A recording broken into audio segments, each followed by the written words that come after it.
Bismillahirrahmanirrahim. Assalamualaikum warahmatullahi wabarakatuh. Sahabat-sahabat sekalian yang dirahmati oleh Allah. Alhamdulillah wa syukurillah wa ni'matillah wa la hawla wa la quwwata illa billah.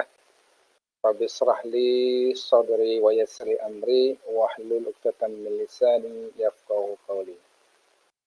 Rabbi zidna ilma warzuqna fahma.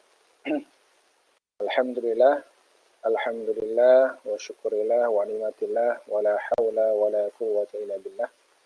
Alhamdulillah pada kesempatan siang hari ini kita bisa berkumpul walaupun dalam bentuk online, ya, berkumpul dalam majelis online. Semoga ini adalah majelis yang diberkahi oleh Allah SWT, mendapatkan limpahan nikmat, mendapatkan limpahan keberkahan dan semuanya dari Allah SWT. Dan semoga kita semuanya diberikan kesehatan oleh Allah SWT di tengah krisis, di tengah wabah yang lagi melanda kita semuanya.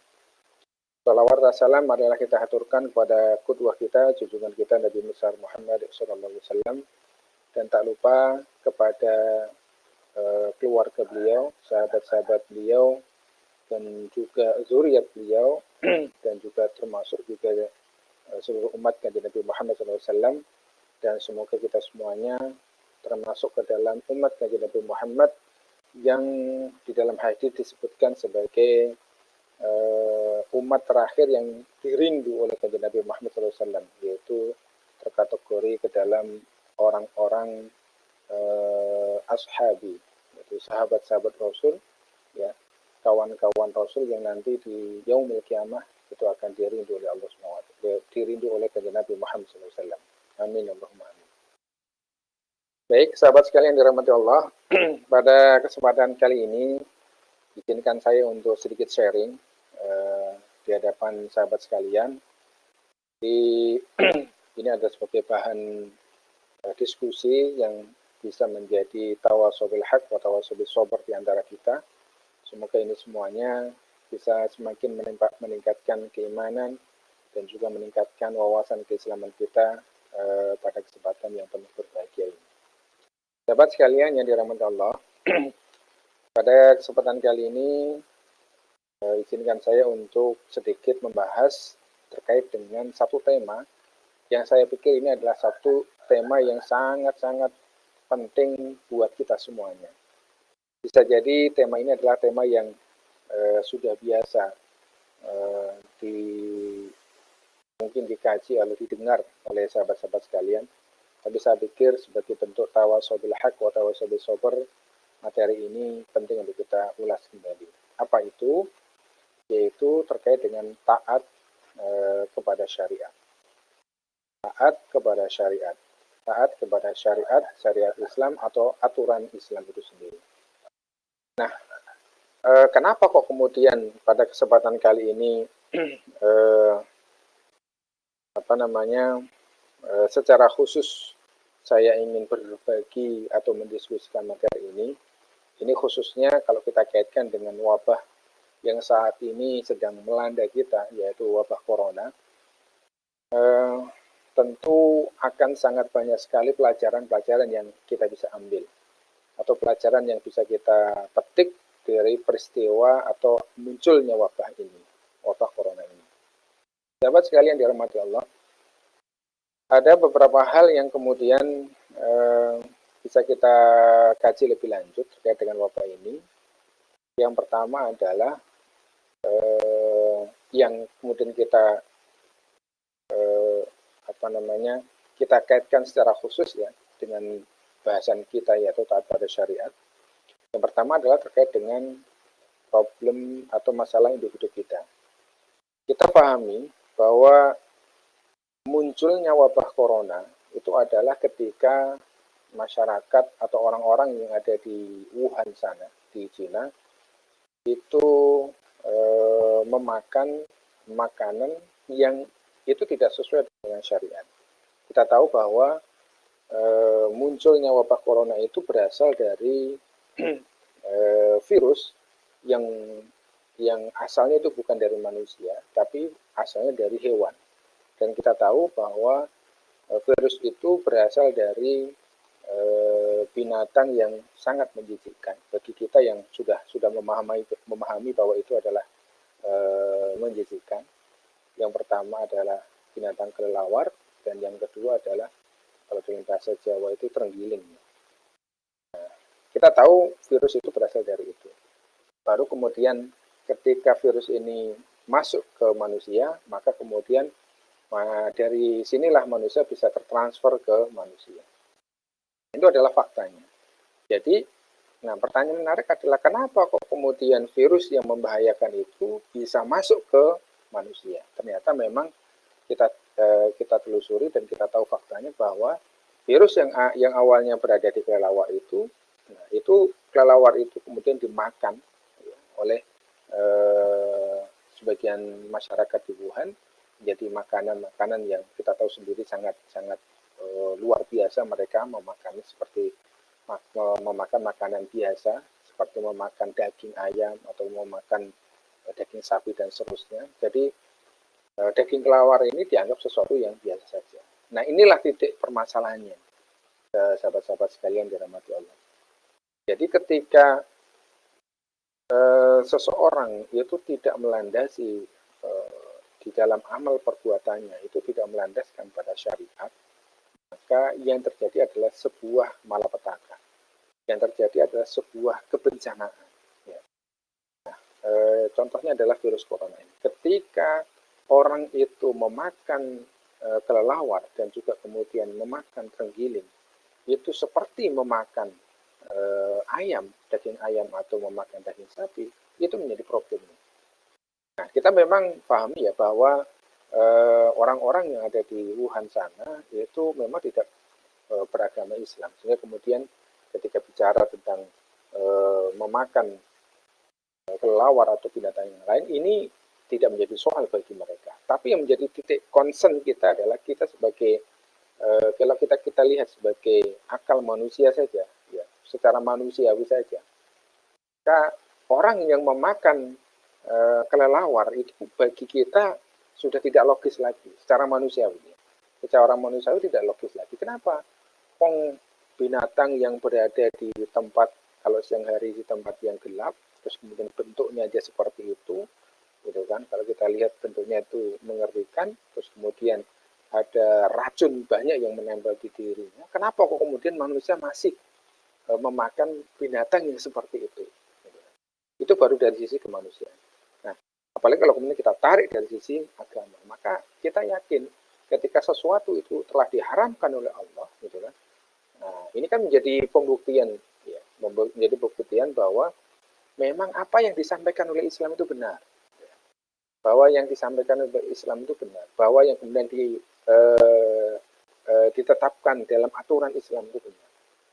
Ketika Islam mengatakan bahwa kelelawar itu binatang haram yang dimakan, ya, haram untuk dimakan, maka pasti ada sesuatu yang itu menimbulkan efek ketika manusia itu memakan binatang tersebut. Dan inilah yang terjadi, ya, inilah yang terjadi, sehingga ketika masyarakat Wuhan itu memakan binatang itu, terjadilah apa yang kemudian virus corona itu, virus flu yang kemudian itu menjadi wabah yang begitu dahsyat. Nah, itu satu. Nah, jadi kalau kemudian kita lihat, ini ada satu hikmah tersendiri yang kita bisa ambil, bahwa dalam konteks individu, berarti memang kita ini lagi diingatkan kembali oleh Allah bahwa khusus untuk makan misalnya, mari kita memakan makanan yang memang itu dihalalkan oleh Allah. Dan secara tegas itu Allah menghalalkan, gitu kan. Nah, ini jadi pelajaran buat kita, jangan sampai nanti karena memang kita itu menunggu sensasi atau ingin mendapatkan sensasi, gitu kan, terus ingin mendapatkan kepuasan entah apa itu, atau kemudian ingin mendapatkan ya, atau mungkin mau iseng atau mau apa, ya itu kan, sehingga kemudian itu menghalalkan segala cara. Inilah yang menjadi problem. Inilah yang menjadi problem. Jadi ini kan akhirnya masuk ke dalam nafsu, ya nafsu yang ada di manusia itu sendiri, sehingga kemudian manusia itu menghalalkan segala cara untuk mendapatkan sesuatu. Nah, padahal sahabat sekalian dirahmati Allah, kalau kita lihat kita ini bekerja, kita ini melakukan suatu amal, perbuatan dan seterusnya. Kalau kita lihat, itu kan salah satu yang kemudian menjadi motivasi itu adalah untuk memenuhi kebutuhan biologis kita atau kebutuhan makan kita. Apapun coba kalau kita lihat perbuatan kita, ya, amal-amal yang kita lakukan, salah satunya yang kita yang menjadi spirit atau menjadi dasar perbuatan itu adalah untuk memenuhi kebutuhan biologis kita atau kebutuhan makan kita. Nah, kalau ya ini menjadi titik poinnya. Ketika orang itu memenuhi ya kebutuhan makannya itu tidak diatur, ya, diatur di dalam sebuah aturan, maka yang terjadi adalah manusia itu akan memakan segala sesuatu yang menurut dia itu baik. Jadi menurut persepsi dia itu baik. Padahal sebenarnya bisa jadi menurut dia baik, tapi menurut kemanusiaan, menurut agama itu tidak baik. Nah ini yang menjadi concern kita. Sehingga kemudian sahabat sekalian dirahmati Allah, ini menjadi pelajaran penting buat kita ketika adanya wabah corona ini. Ternyata secara individu kita ini harus khususnya ya, untuk masalah misalnya makan tadi, kita itu harus benar-benar menyeleksi mana makanan yang halal, ya, bukan hanya halal saja, nanti kita juga tingkatkan mana yang toyib gitu kan. Nah sehingga kemudian kita bisa menyeleksi di dalam tubuh kita semua makanan yang akan masuk ke dalam tubuh kita itu mau benar-benar kita pastikan adalah makanan yang halal. Termasuk di dalamnya adalah kita akan memberikan makanan yang halal juga ya untuk keluarga kita. Ya, jadi kita juga pastikan itu. Jadi bukan hanya kita tapi juga keluarga kita. Yang kita pastikan bahwasanya makanan mereka juga makanan halal. Nah, ini sahabat sekalian yang dirahmati Allah, ya satu hal penting terkait dengan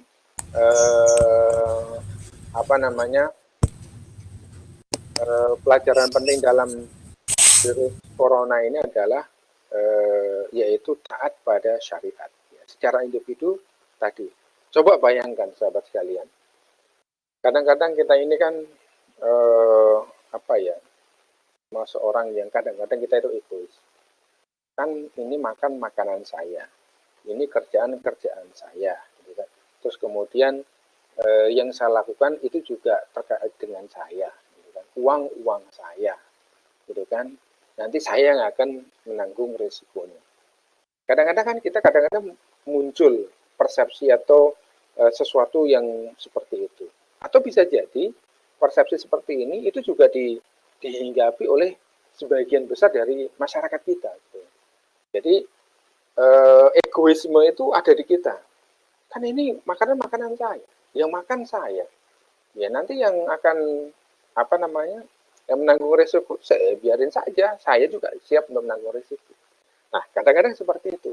Padahal kalau kita belajar dari virus corona ini, ternyata kemaksiatan yang dilakukan oleh seseorang itu ternyata membawa dampak yang begitu luar biasa kepada orang lain. Bahkan bukan hanya orang lain, tapi seluruh dunia, kita bayangkan. Jadi, kan? Jadi yang memakan kelelawar itu 1-2 orang. Tapi ketika dia sudah terkena virus corona ini, dampaknya gimana? Ternyata dampaknya berefek ke seluruh dunia. Nah, akhirnya yang mendapat celaka siapa? Yang mendapatkan celaka seluruh umat manusia. Ya, bukan hanya di Cina, tapi seluruh dunia. Nah, ini kita bisa bayangkan ya. Jadi, ternyata ketika kemaksiatan itu dilakukan oleh seseorang, itu ternyata bukan hanya efeknya itu untuk seseorang itu. Tapi ternyata dalam kasus corona ini kita bisa belajar, oh ternyata ketika ada satu kemaksiatan dilakukan seseorang, ternyata efeknya bisa ya untuk seluruh umat manusia yang lain. Bahkan ini seluruh dunia. Nah, bisa jadi ada kemaksiatan yang lain yang itu mungkin kita lakukan atau orang lain lakukan, dan itu berdampak pada orang lain gitu, yang mungkin kita belum sadari sepenuhnya efeknya ya kepada kita. Walaupun bisa jadi efeknya itu sudah ada di depan mata, cuma kemudian kita itu nggak merasa bahwasanya itu adalah efek itu. Gitu. Nah, jadi ini ya terkait dengan makanan. Nah, terus kemudian tentang kebersihan, kita juga akhirnya kan belajar, oh subhanallah, gitu kan. Ternyata untuk menangkal corona, gitu kan, itu kuncinya itu adalah kebersihan. Gitu. Entah kebersihan tangan, entah kebersihan tubuh kita, ya pakaian, termasuk juga lingkungan keluarga kita, kantor kita dan seterusnya. Nah ini kita bisa bayangkan kan, jadi subhanallah luar biasa. Nah dan kita sudah tahu ternyata Islam itu sudah mensyariatkan terkait dengan kebersihan itu jauh-jauh hari, 14 abad yang lalu. Kita tahu sendiri ya ketika di Eropa itu belum tahu tentang apa-apa, belum tahu tentang mandi, belum tahu tentang bersih-bersih diri dan macam-macam gitu kan. Di Eropa masih berkubang dengan nggak pernah mandi dan seterusnya. Islam sudah memperkenalkan kan, memperkenalkan bagaimana wudhu, bagaimana kemudian mandi, gitu kan, bagaimana mensucikan diri dan seterusnya. Nah ini kan jadi suatu hal yang menarik bagi kita.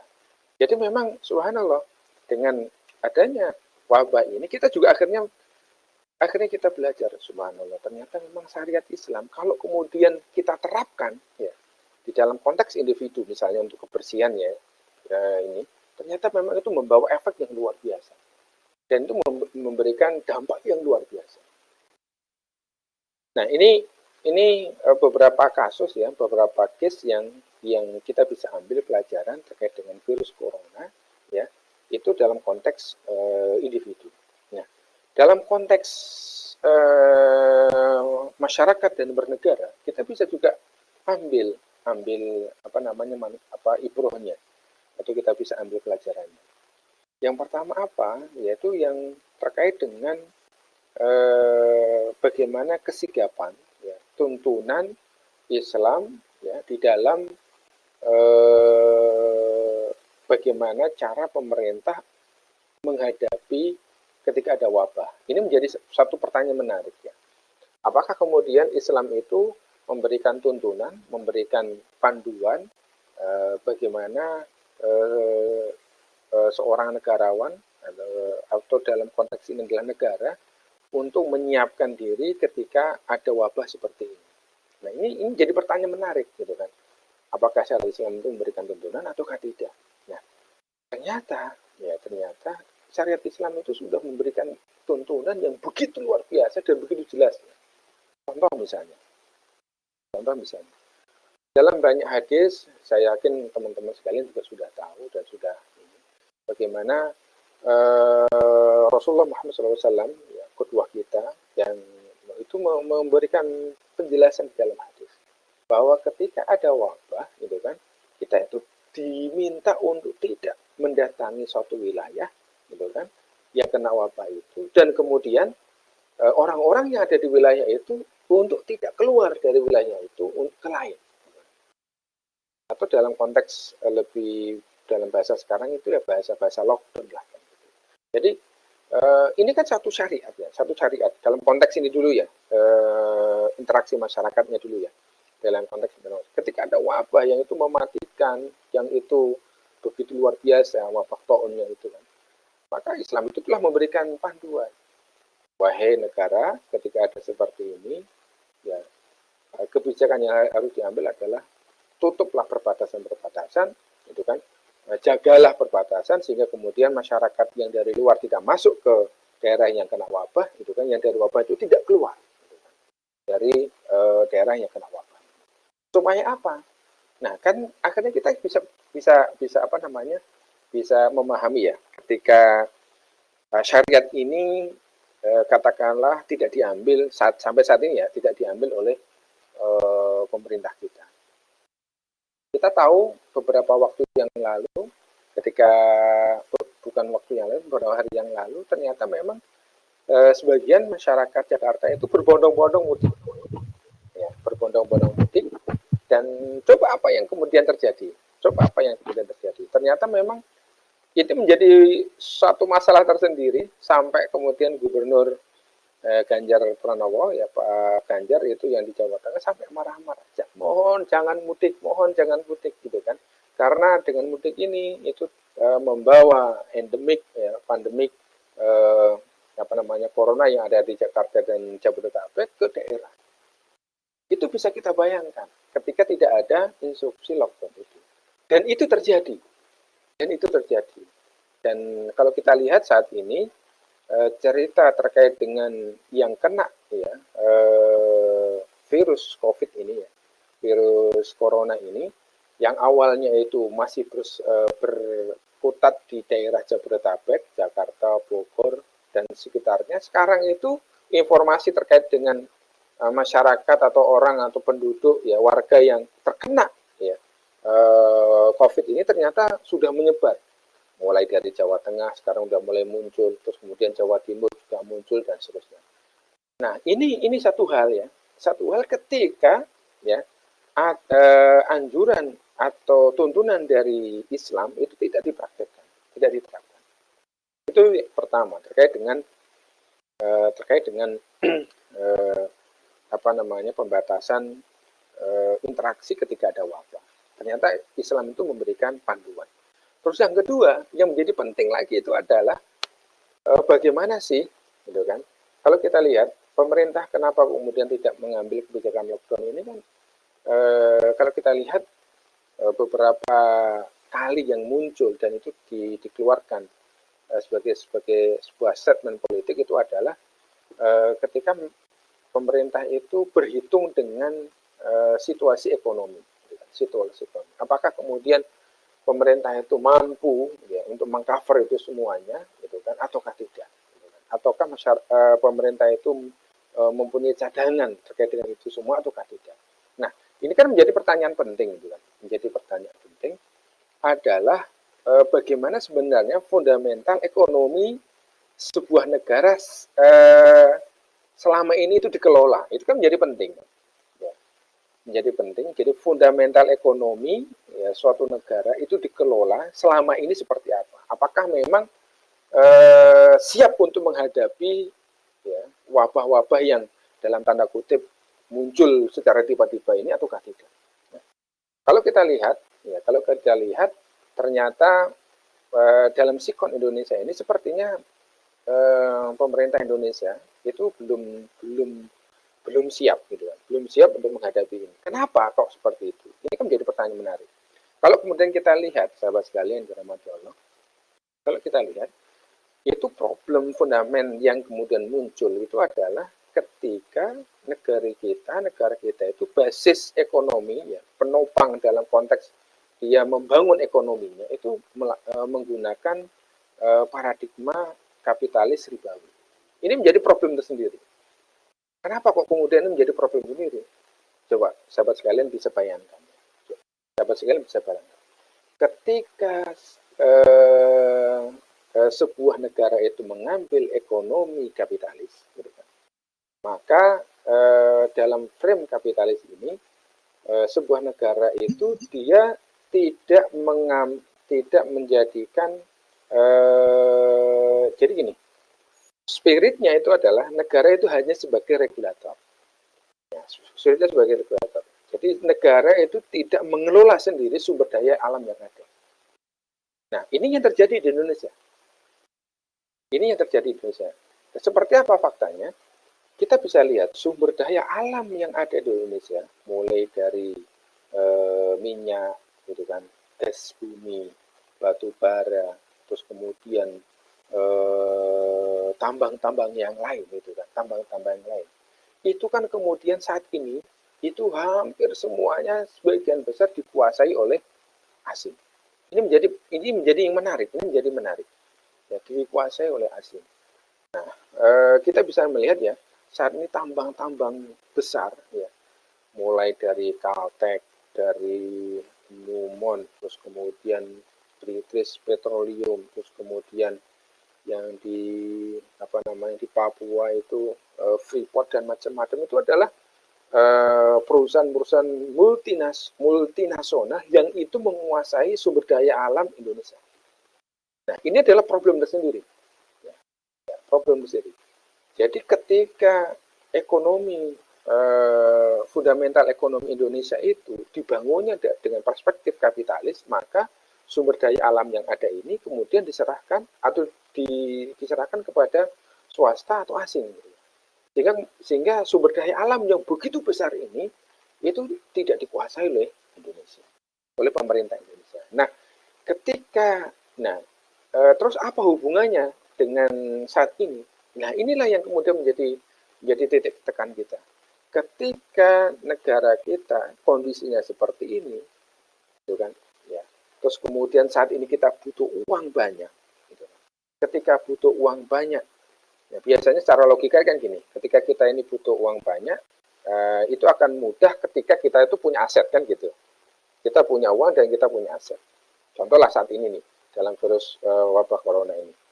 Ketika kita ini harus lockdown di rumah, maka bagi orang yang punya uang cash banyak, ya cash real, tidak punya utang dan juga kemudian punya aset, bisa jadi dia lebih aman, lebih tenang daripada orang yang dia nggak punya.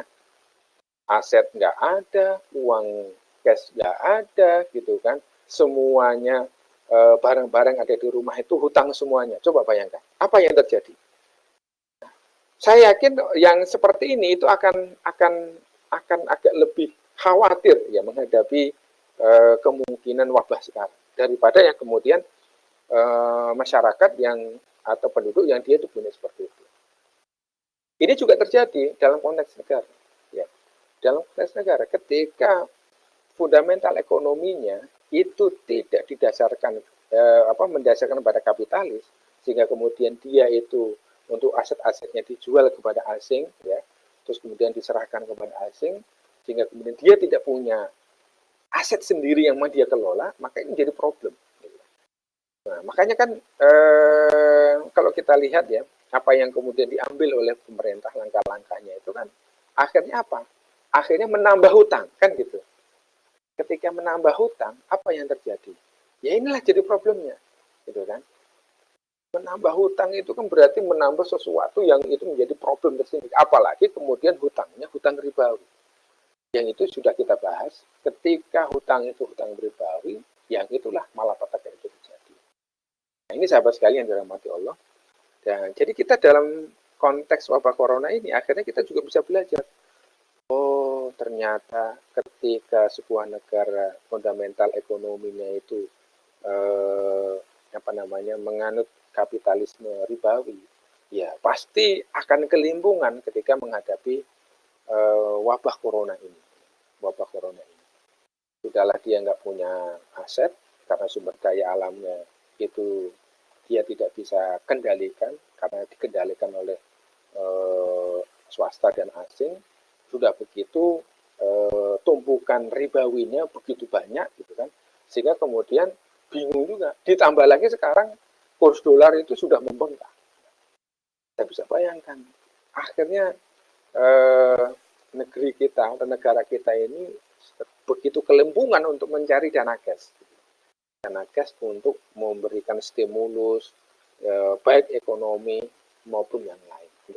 Makanya kemudian kenapa sampai saat ini negara kita itu pemerintah itu belum mengambil sikap lockdown, karena memang hitung-hitungannya begitu, dia nggak kebayang berapa budget yang harus dia siapkan, ya, negara siapkan untuk mengcover semua. Nah, inilah yang jadi problem, ya, sehingga kemudian kita bisa bayangkan. Dan ini sangat berbeda dengan Islam, gitu kan? Sangat berbeda dengan Islam. Ketika di dalam Islam syariat Islam sudah memberikan patokan bahwasannya bagi negara terkait dengan pengelolaan sumber daya, ada sebuah hadis itu kan, an-nasu syuraka'u fit thalas. Jadi manusia itu bersyirikat kepada 3 hal. Al-ma'u, air, wal kala'u, padang rumput dan hutan dan semuanya, dan an-nar, yaitu api dan energi. Jadi sumber daya alam yang termasuk 3 kategori ini, air, terus kemudian padang rumput, hutan, dan sejenisnya, dan termasuk juga di dalamnya adalah energi, itu semuanya adalah milik rakyat. Nah, namanya milik rakyat, negara itu tidak boleh menjual. Tidak boleh menjual. Nah, saat ini yang terjadi bahwa itu adalah dikategorikan milik negara, sehingga kemudian negara itu bebas untuk menjualnya, memberikannya kepada siapapun. Hanya zaman Soeharto dengan enaknya yang memberikan konsensi Freeport kepada Papua Barat kepada Freeport. Itu kan karena memang dia melanggar. Kalau dalam aturan Islam ini kan milik rakyat. Dan dalam kapitalis ini milik negara. Gitu. Nah ini kan sudah berbeda dalam konteks aturan syariat. Nah dalam Islam memberikan kepada swasta asing, ya, itu haram hukumnya. Dalam konteks kapitalis, ya, itu adalah boleh-boleh saja, mubah-mubah saja. Nah dari sini kan kita akhirnya bisa belajar, oh ternyata dalam konteks corona ini akhirnya kita bisa belajar ketika negara itu tidak dibangun dalam konstruksi ekonomi Islam, ya, fundamental ekonominya itu tidak dibangun dengan struktur ekonomi Islam, tapi dibangun dengan struktur ekonomi kapitalis, ini menjadi problem tersendiri. Dan saat ini sedang menjadi ujian tersendiri. Dan kita bisa melihat bagaimana hampir semua negara yang pola ekonominya itu ditopang struktur ekonomi dengan kapitalis ribawi, sekarang ini lagi gonjang-ganjing, ya, gonjang-ganjing. Hampir semuanya gonjang-ganjing. Beda dengan kemudian nah, sahabat sekalian yang dirahmati Allah, dari apa yang kemudian tadi saya sampaikan, bisa kita ambil bahwa ternyata memang kita ini harus taat pada syariat tanpa tapi. Artinya apa? Ketika kita itu sudah mengikrarkan diri, ya, asyhadu an la ilaha illallah wa asyhadu anna muhammadar rasulullah, dan kita mengakui bahwasanya Allah itu adalah Al-Khaliq, pencipta kita, dan Nabi Muhammad itu adalah utusan Allah, maka kita itu harus mengimani semua yang itu menjadi aturan-aturan yang telah diturunkan oleh Allah, ya, kepada kajian Nabi Muhammad, dan itu diteruskan kepada kita. Atau dengan kata lain, kita itu harus taat pada syariat Islam itu sendiri dengan ketaatan tanpa tapi. Karena apa? Ketika kita itu melanggar sedikit pun, ya, aturan itu dari Allah, dampaknya itu bukan hanya kita, tapi dampaknya itu ternyata bisa berdampak bagi yang lain. Contohnya tadi, orang makan kelelawar, ternyata dampaknya itu bukan hanya bagi orang yang makan kelelawar, tapi ternyata untuk seluruh dunia. Nah, ketika negara itu menggunakan sistem kapitalis ekonominya, dampaknya apa? Dampaknya saat ini yang kita rasakan, negara itu akhirnya bingung untuk mencari solusi. Karena apa? Semua asetnya sudah bukan milik dia. Negara terjebak pada hutang riba, bingung gitu kan, mau apa ini kan, uang sudah nggak ada, uang ada itu pun sedikit, akhirnya nego pajak dan macam-macam. Nah inilah menjadi problem sendiri sahabat sekalian. Nah itulah ketika kemudian kita itu tidak taat pada syariat secara individu, secara masyarakat, dan secara bernegara. Ini menjadi problem sendiri. Nah oleh karena itulah sahabat sekalian dalam hati Allah, ini yang menjadi pelajaran yang menarik yang kita bisa diskusikan nanti, ya, setelah sedikit yang saya sampaikan ini. Ternyata memang pelajaran wabah corona ini kembali mengingatkan kepada kita betapa kita ini ditegur oleh Allah. Apakah selama ini kita ini memang sudah benar-benar, ya, ingat dan terikat pada aturan Allah kah, ataukah kita itu hanya sekedar, ya saya beriman, tapi kepada aturan Allah kita masih banyak melanggar. Nah, ini yang kemudian menjadi pertanyaan menarik harus kita jawab dalam diri kita masing-masing. Untuk selanjutnya, apa yang kemudian kita lakukan, ya, agar senantiasa kita ini taat pada syariat? Apa yang harus kita lakukan supaya nanti agar kita ini senantiasa taat pada syariat? Secara individu kita ini harus pertama menumbuhkan keimanan, ya, keimanan kepada Allah Subhanahu wa taala. Keimanan kepada Allah dalam konteks lebih mendalamnya lagi, kita harus mengokohkan akidah kita. Kenapa ini penting? Karena ini terkait dengan kepercayaan. Coba bayangkan, sahabat sekalian dirahmati Allah. Seseorang itu melakukan amal ketika dia itu basisnya iman dulu. Mohon maaf, ketika orang itu melakukan amal perbuatan, ya basisnya pertama karena dia itu tahu ilmunya.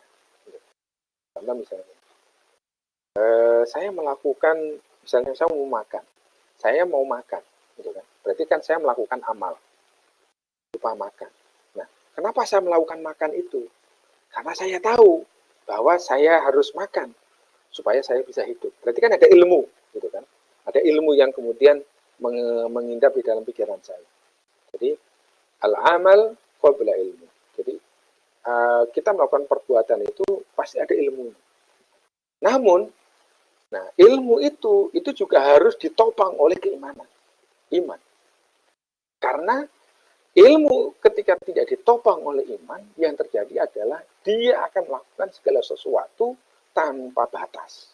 Dan itu biasanya melanggar aturan-aturan. Nah, oleh karena itulah sahabat sekalian dirahmati Allah, ini pentingnya iman itu yaitu akidah. Gitu. Jadi di dalam konteks supaya kita ini taat pada syariat, pertama yang kemudian kita harus bangun, benar-benar bangun adalah dari sisi keimanan kita atau akidah kita. Kita yakin bahwasanya kita yakin bahwasanya Allah itu adalah Al-Khaliq. Yakin dengan seyakin-yakin. Yakin dengan seyakin-yakin. Allah itu adalah Al-Khaliq, pencipta kita. Nah, ketika Allah itu menciptakan kita, Allah itu juga memberikan yang terbaik berupa apa? Aturan-aturan. Supaya kita bisa selamat dunia dan akhirat. Berarti kan itu iman.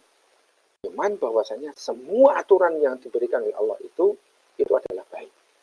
Semua yang telah ditetapkan oleh Allah itu baik. Semua yang dilarang oleh Allah itu pasti buruk. Dan semua yang kemudian itu dicela oleh Allah itu pasti juga buruk. Nah, ini menjadi sesuatu yang penting buat kita. Iman. Nah, dalam batas mana supaya kita itu bisa menguji apakah kemudian iman kita ini benar-benar iman ataukah sekedar iman percayaan saja. Ada beberapa cara untuk kemudian kita menguji bagaimana kita ini bisa mempunyai iman yang baik dan kokoh. Contohnya seperti ini, sahabat sekalian. Sederhananya begini, ketika kita itu mau melakukan perbuatan, ya, ini untuk menguji saja, biasanya saya melakukan ini. Ketika kita ini mau melakukan amal perbuatan, ya, pernahkah atau biasakah kita itu ketika melakukan amal perbuatan itu sebelumnya kita berpikir di dalam benak kita, apakah perbuatan yang kita lakukan ini halal atau haram? Nah, ketika di dalam benak kita ini sudah ada pikiran seperti itu, ya, jadi ada satu pertanyaan yang muncul di dalam pikiran kita sebelum melakukan amal perbuatan, apakah perbuatan saya ini halal atau haram, maka disitulah sebenarnya kita sudah punya iman. Tapi kalau kemudian selama ini ketika kita itu melakukan perbuatan itu nggak pernah muncul di dalam benak kita, pokoknya melakukan aja gitu, lakuin aja perbuatan yang kita lakukan itu, maka perlu kita introspeksi diri, perlu kita istighfar diri, apakah kemudian jangan-jangan kita ini melakukan ini semuanya nggak tahu gitu bahwasanya ini adalah sesuatu yang benar, sesuatu ini adalah salah dan seterusnya. Ini sahabat sekalian yang dirahmati Allah, satu trik atau satu tips untuk menguji apakah memang kita ini punya iman atau akidah di dalam kehidupan kita selama ini. Satu pertanyaan penting, apakah kita melakukan perbuatan itu sudah muncul di dalam benak kita itu, apakah setiap yang perbuatan yang kita lakukan itu halal ataukah haram. Itu satu. Ya. Yang harus kita lakukan adalah satu, perbaharui ya, keimanan kita, perbaharui akidah kita. Perbaharui ini bukan berarti iman kita ini kota-kati, bukan. Perbaharui itu maksudnya setiap saat, setiap kesempatan kita itu munculkan bahwa dan kita refresh bahwa memang keimanan kita ini memang perlu untuk kemudian kita munculkan dan kita perbaiki terus. Yang selanjutnya, selain memang kita basis keimanan dan ketakwaan, yang selanjutnya adalah bersegera taat pada syariat. Jadi bersegera taat pada syariat. Bersegera taat pada syariat. Nah, ini bagaimana? Nah, ini ada satu hal yang menarik ya, sahabat sekalian yang dirahmati Allah. Satu contoh ya. Kalau seperti ini kita bisa melihat bagaimana para sahabat ya. Para sahabat ketika melakukan amal, melakukan perbuatan. Contohnya gini. Saya yakin sahabat sekalian itu pernah mendengar sahabat yang namanya Hamdalah bin Abi Amir ya, radhiyallahu anhu. Saya yakin sahabat sekalian sudah pernah mendengar. Dan mungkin cerita ini pun sudah biasa sahabat sekalian dengar. Tapi ini akan saya jadikan tekanan betapa pentingnya ya kisah yang dialami oleh sahabat Hamdalah ini. Bagaimana beliau itu bersegera taat pada syariat itu, ini luar biasa. Jadi sahabat Hamdalah bin Abi Amir radhiyallahu anhu ini kan adalah sahabat yang ketika perang Uhud, gitu kan, beliau itu mati syahid dan beliau itu dimandikan oleh para malaikat. Coba bayangkan. Jadi sahabat Hamdalah ini dimandikan oleh para malaikat saat syahid di medan perang Uhud. Nah, jadi ketika para sahabat ini mendengar seperti itu, maka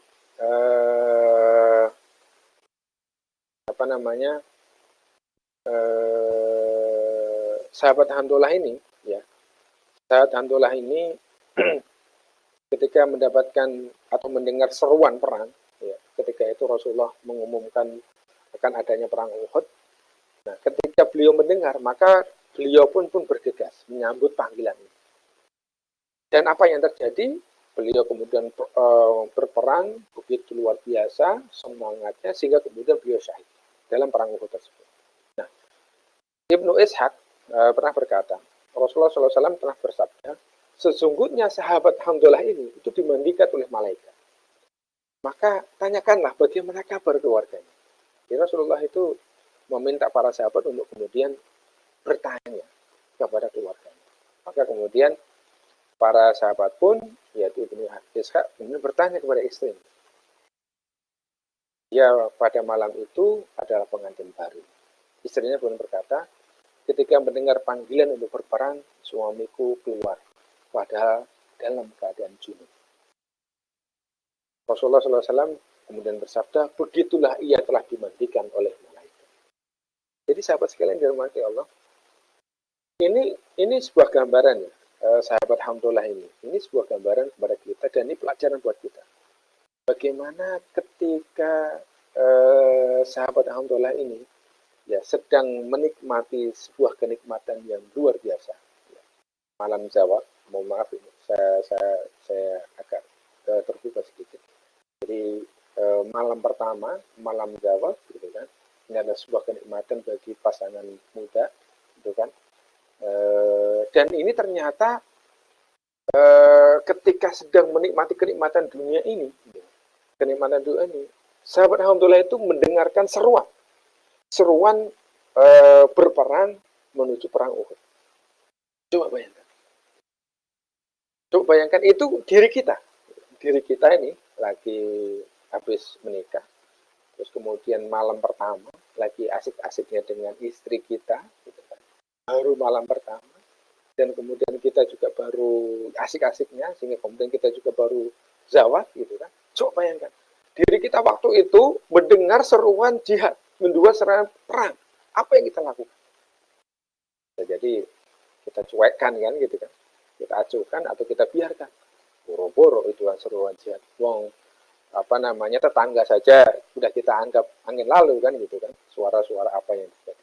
Nah, itu yang terjadi. Coba ya. Kita itu dalam kondisi seperti itu, dan ternyata subhanallah, sahabat Hamdalah itu justru malah mendengarkan seruan jihad itu. Setelah sahabat Hamdalah ini junub, gitu kan, bukan bukan entarlah saya mau mandi dulu dan sebagainya, enggak, tapi langsung berangkat gitu kan, ambil peralatan perangnya, naik kuda dan langsung bergabung dengan pasukan menuju ke Uhud. Dan di sanalah kemudian sahabat Hamzah ini meninggal menjadi syahid. Dan itu menjadi hal yang luar biasa. Jadi sikap beliau ini kan luar biasa. Dalam kondisi kesenangan duniawi yang begitu luar biasa, dan di situ kemudian ada seruan ya dari Allah ya terkait dengan Allah dan Rasulnya untuk perang, beliau langsung sambut itu. Langsung sambut itu. Tanpa pikir panjang, tanpa hitung-hitung gitu. Ini saya gimana? Mungkin ada rusuh kali ya bagi yang pengantin baru. Enggak, itu langsung beliau lakukan. Nah, ini kan berarti luar biasanya sahabat Hamzah itu di dalam bersegera untuk taat atau melaksanakan syariat ini. Taat bersegera untuk melakukan perintah dari Allah SWT dan Rasul. Nah, ini menjadi pelajaran buat kita, sahabat-sahabat kalian dalam Allah. Maka kemudian selama ini kita itu sudah seperti itu, spiritnya. Ketika kita sudah mendapatkan atau sedang menikmati kenikmatan dunia dan seterusnya, ketika Allah itu sudah mengatakan, oh ini nggak boleh, itu kemudian kita segera untuk tinggalkan. Oh ini yang boleh, ini yang kemudian kita pilih. Walaupun ini sesuatu yang berat bagi kita. Contoh misalnya. Jika di dalam proses pekerjaan kita, selama ini kita mendapatkan bisnis-bisnis yang nilainya mungkin luar biasa. Banyak, ya, miliaran, bahkan triliunan. Dan ternyata selama ini setelah kita cek dan kita kaji, oh ini melanggar aturan Allah. Ini melanggar aturan Allah. Ada akad-akad yang tidak syar'i, ada akad-akad yang itu menimbulkan riba. Kita mengambil hutang dan macam-macam, ya, sehingga kemudian bisnis kita terbelit dengan riba. Ketika kita itu mendapatkan seruan dari Allah bahwasanya riba itu harus kita tinggalkan, di titik itulah kita harus segera untuk kemudian meninggalkan. Kita segera untuk meninggalkan, sehingga kemudian sebagaimana para sahabat Hamzah ini bersegera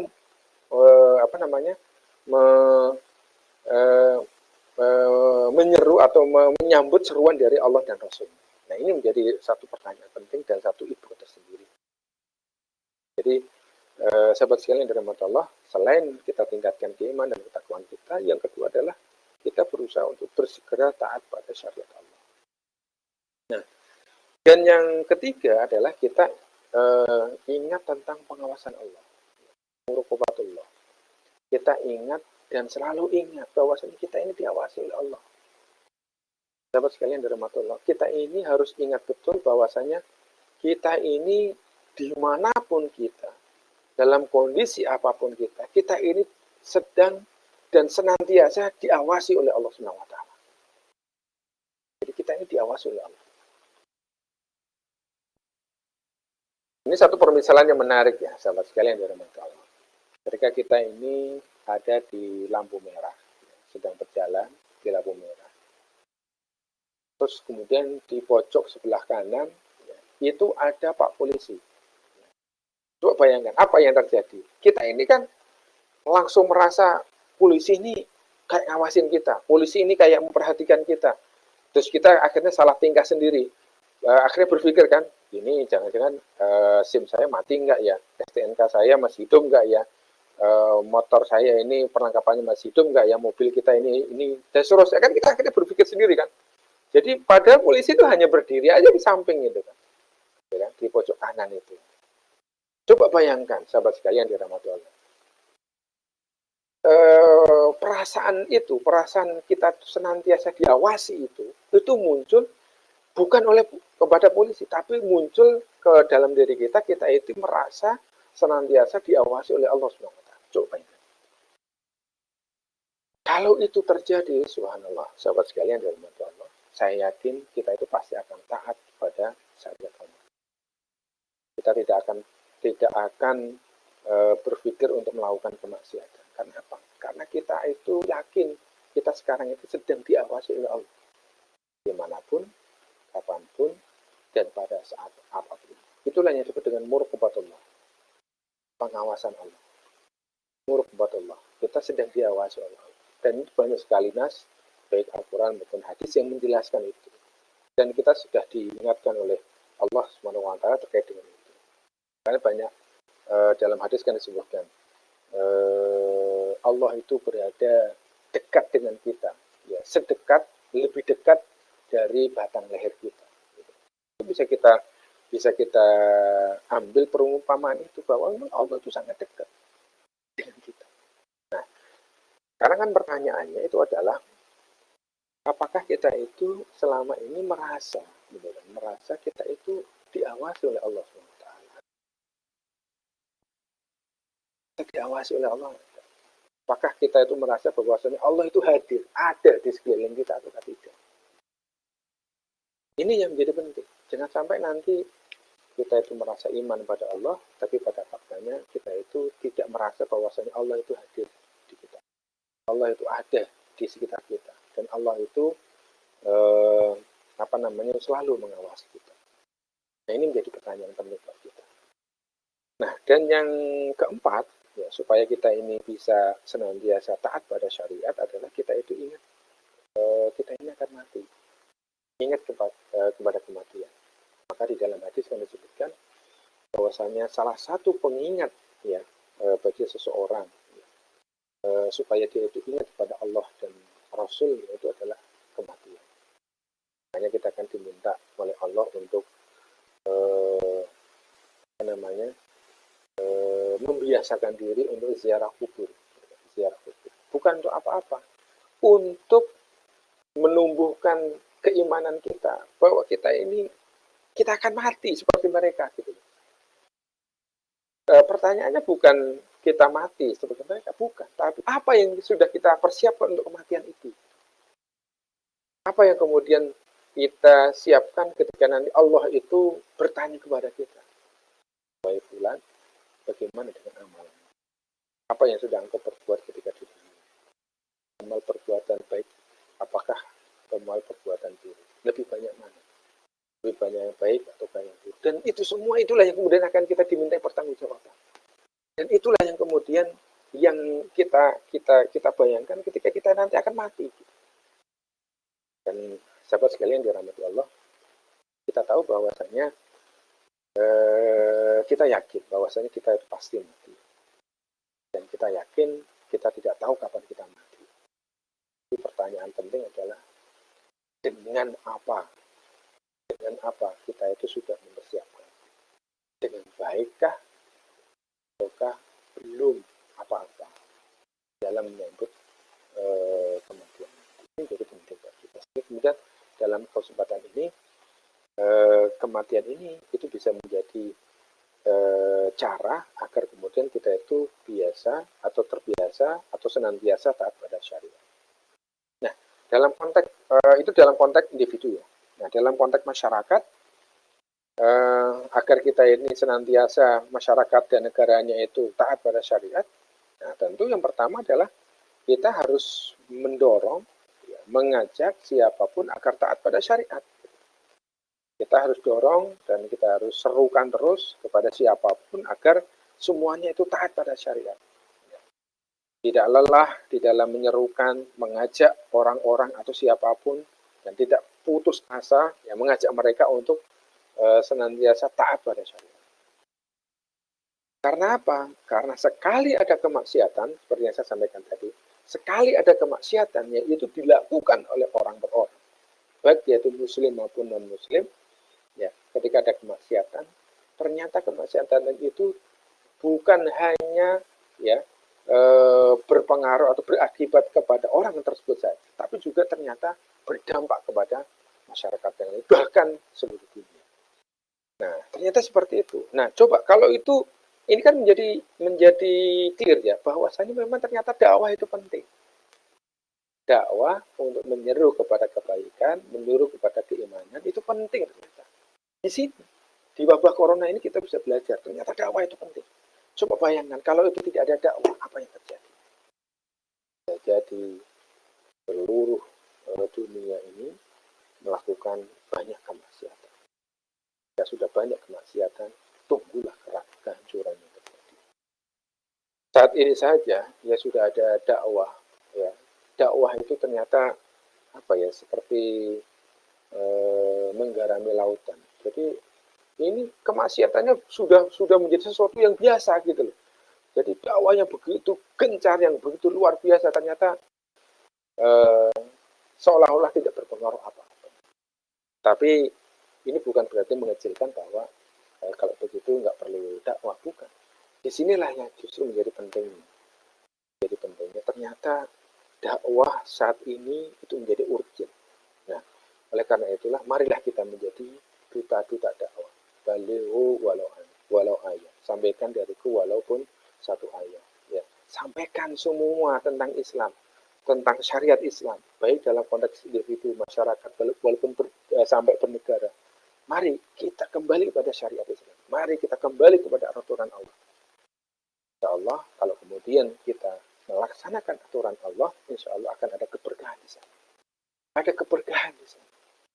Tapi justru sebaliknya, ketika kita ini melanggar aturan Allah, yang terjadi adalah mafsadat. Mafsadat, kerusakan, bahkan kemudian balak yang begitu luar biasa, yaitu turun kepada kita. Dan itu bukan hanya turun pada orang-orang yang tidak beriman, atau orang-orang yang melakukan kezaliman, bukan. Tapi itu berlaku untuk semua, baik beriman maupun tidak beriman. Oleh karena itulah, ini pentingnya dakwah agar kemudian syariat Islam bisa diterapkan dalam konteks individu, masyarakat, dan juga negara. Dengan dakwah ini akhirnya nanti kita bisa mengatakan, ayo APBN gitu kan, basis ekonominya jangan menggunakan basis ekonomi kapitalis, jangan menggunakan basis ekonomi ribawi, tapi kembalilah kepada Islam, gitu kan. Kembalilah kepada Islam, bagaimana Islam itu mengatur ekonomi, mengatur APBN dan seterusnya. Dan itu sudah ada semuanya. Kalau nanti kalau ada kesempatan kita bisa diskusikan hal itu lebih lanjut. Baik, sahabat sekalian dirahmati Allah, itu sedikit paparan yang bisa saya sampaikan. Masih ada waktu bagi sahabat sekalian untuk berdiskusi, menanyakan lebih lanjut terkait dengan apa-apa yang kemudian tadi sudah kita diskusikan terkait dengan bagaimana kita ini taat pada syariat, ketaatan yang tidak tidak hanya sekedar taat, tapi taat tanpa tapi yang kemudian itu memang muncul dalam proses keimanan dan perbuatan kita. Baik, mungkin itu silakan Pak Admin, kalau memang ada sesi tanya jawab silakan saya buka untuk hal tersebut. Terima kasih.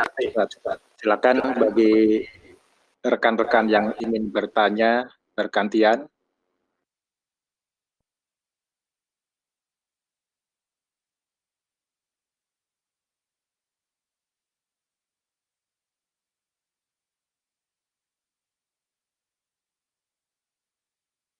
Sambil menunggu rekan-rekan yang bertanya, saya sedikit bertanya, Ustaz. Ya, silakan. Ada di beberapa daerah yang dalam menangani penyakit ini di luar corona, kadang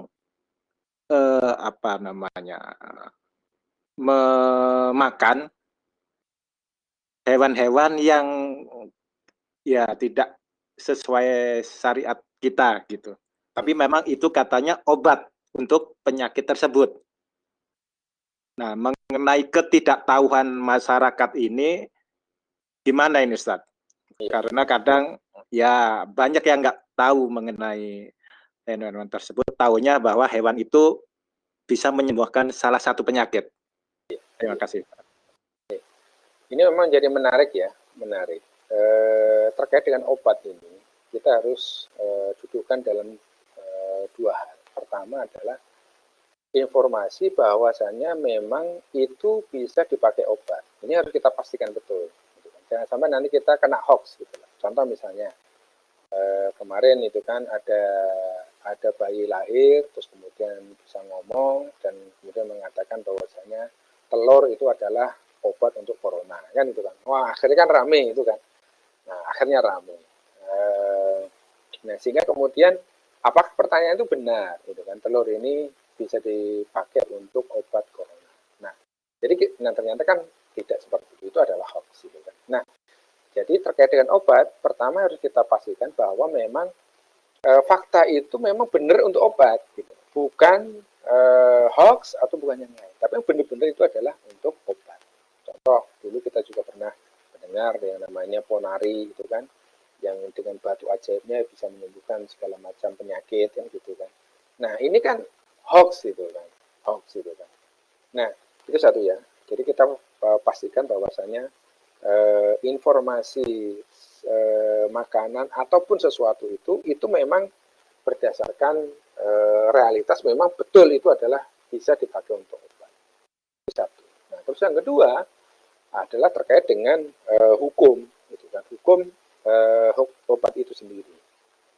Dalam Islam sudah dijelaskan bahwasanya memang terkait dengan obat, segala sesuatu terkait dengan obat itu diperbolehkan, hatta dia itu sesuatu yang haram. Boleh itu maksudnya bukan wajib ya, tapi memang itu ada pilihan, boleh. Gitu.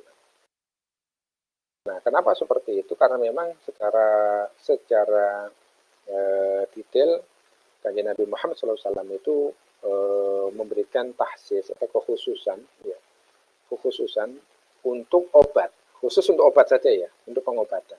Nah, jadi kita bisa melihat dari beberapa hadis bagaimana para sahabat yang waktu itu minum kencing unta, gitu kan, terus kemudian beberapa yang lain yang itu memang diharamkan, gitu kan, tapi Rasulullah SAW itu mendiamkan. Rasulullah mendiamkan. Nah, inilah yang menjadi dalil dan itu disepakati oleh hampir semua madhab ya, bahwa terkait dengan pengobatan, ya, terkait dengan pengobatan itu memang diperbolehkan. Hatta itu adalah sesuatu yang itu tidak diharamkan. Nah, itu. Nah, sehingga saat ini perlu kita cek lagi, gitu kan, kita cek lagi faktanya. Apakah masyarakat yang ada saat ini itu ketika dia melakukan ikhtiar untuk pengobatan itu, pertama dia kemakan hoax ataukah tidak, gitu kan. Karena ini jadi titik pertamanya. Nah, terus yang kedua, ketika memang faktanya itu memang bisa dan memang dimungkinkan untuk pengobatan, gitu kan, ya tidak apa-apa, itu bisa dilakukan. Dan itu adalah pilihan yang memang dibolehkan oleh Allah. Itu pilihan dan itu boleh, gitu. Nah, boleh itu artinya memang tidak wajib itu. Nah, kalaupun misalnya kita mengambil pilihan yang lain, gitu kan, untuk pengobatan yang lain, ya, sebagai ikhtiyati kita misalnya, oh saya yakin misalnya, saya yakin bahwasanya ada obat yang halal, saya yakin bahwasanya ada obat yang baik, tidak perlu memakan makanan yang haram misalnya. Ya tidak apa-apa, itu adalah ikhtiyati kita, ya, kehati-hatian kita di dalam proses memilih pengobatan kita. Tapi kalaupun memang nanti ada yang mengambil pendapat misalnya, oh saya mengambil barang najis untuk pengobatan, gitu kan, contohlah misalnya kencing onta, gitu kan, dan seterusnya, dan memang secara fakta itu memang untuk obat dan memang itu bisa untuk obat, ya tidak apa-apa, gitu. Cicak, gitu kan, dan seterusnya, itu tidak masalah. Itu kan.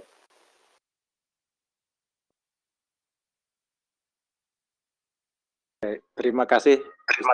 Sambil teman-teman yang lain, mungkin ada yang dan bisa juga menyampaikan bila tadi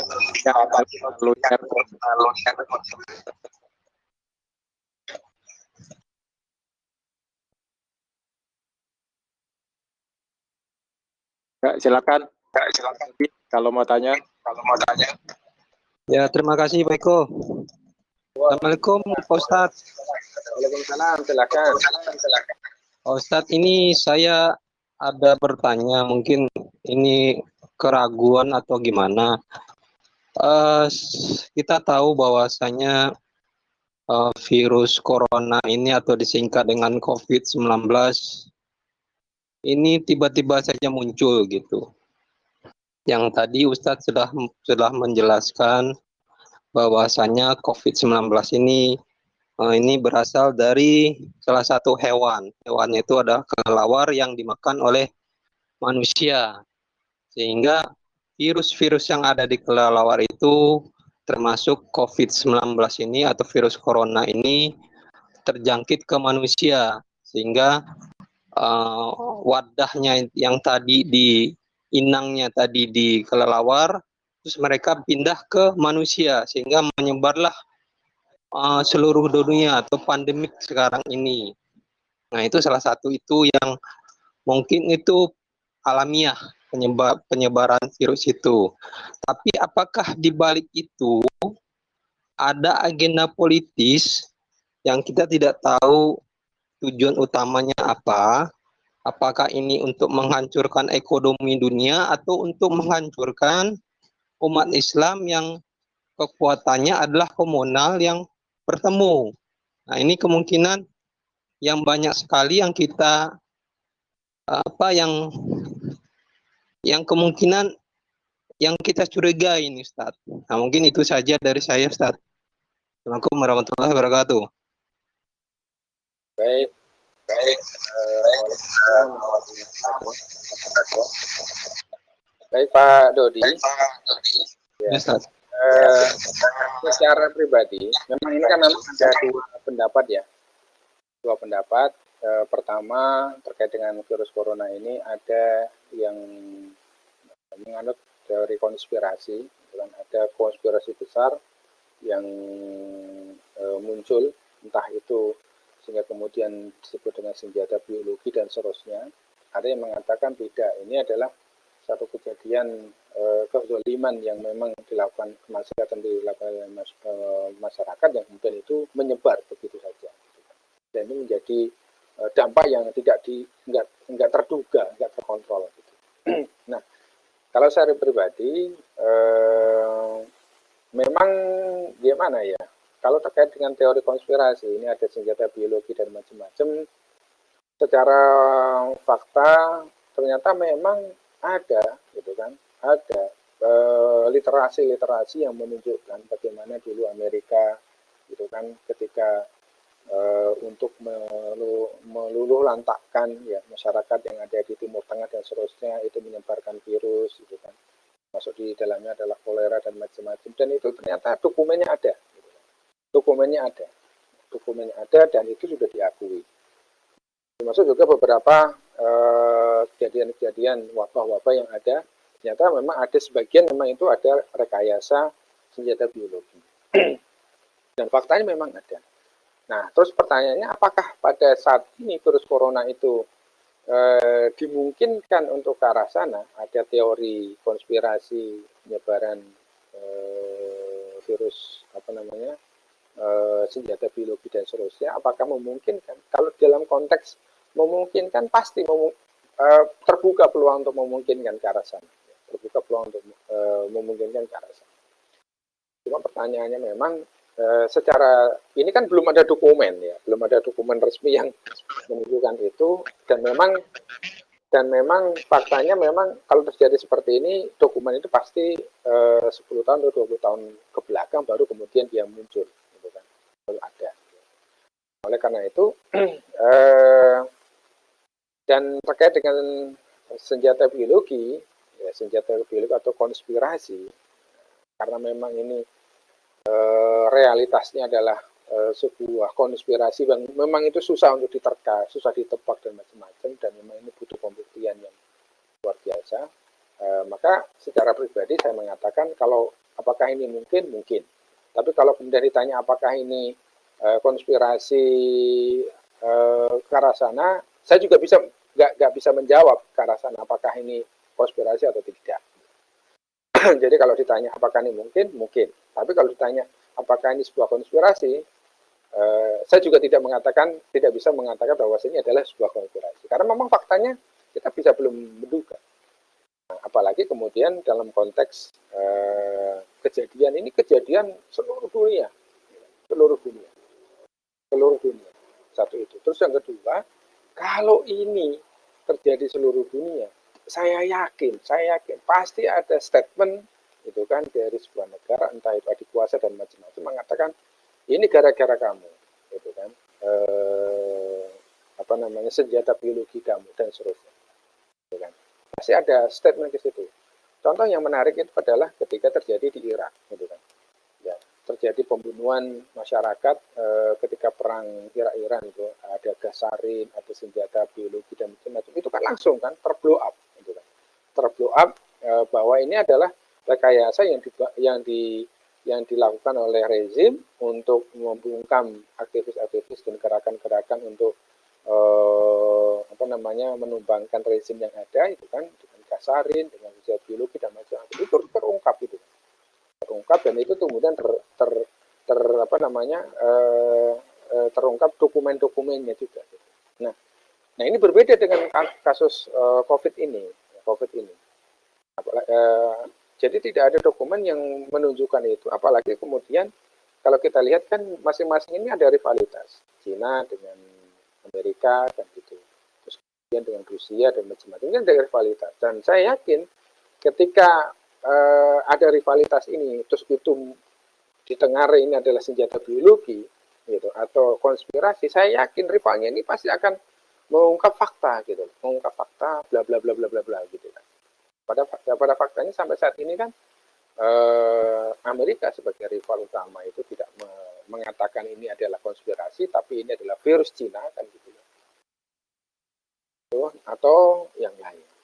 Inggris juga tidak memberikan klarifikasi atau konfirmasi terkait dengan itu. Kemudian Eropa ya, yang kenanya dahsyat begitu luar biasa, Italia, Jerman dan macam-macam yang begitu luar biasa, itu juga tidak mengkonfirmasi tentang itu. Nah, oleh karena itulah untuk sementara terkait dengan konspirasi ini saya mengatakan apakah mungkin, tapi apakah kemudian ini konspirasi, saya tidak bisa mengatakan ini konspirasi.